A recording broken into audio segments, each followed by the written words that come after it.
அமைச்சர். அரசர் தகுதியுள்ள அமைச்சரை தேர்ந்தெடுக்க ஒரு போட்டியை அறிவித்தார்.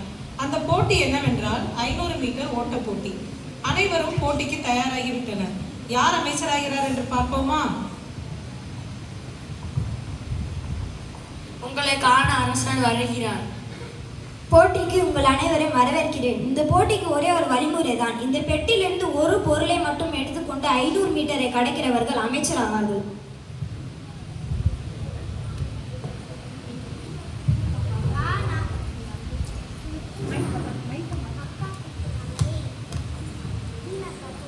நான் இந்த தங்க நாணயங்களை எடுத்துக்கொள்கிறேன். அழகான நான் வைர மோதிரத்தை எடுத்துக்கொள்கிறேன். இந்த ஆடையை உடுத்திக் கொள்ளலாம். நான் இதை எடுத்துக்கொள்கிறேன். நான் இந்த முதலகை பெட்டியும் தண்ணீரை எடுத்துக்கொள்கிறேன்.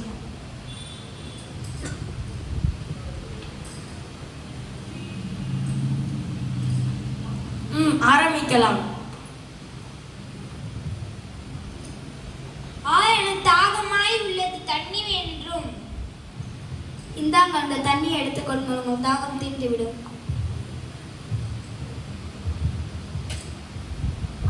என் கால்.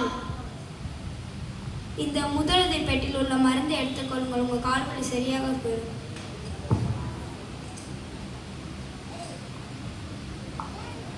நீங்கள் எடுத்து வந்த பொருட்களை கொண்டு வாருங்கள்.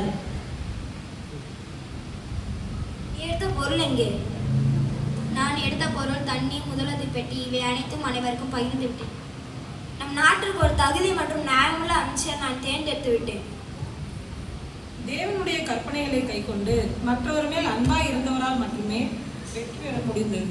பணம், புகழ் மட்டுமே வெற்றி பெற தகுதி ஆகாது என்பதை இந்த கதை மூலம் அறிகின்றோம். தேங்க்யூ.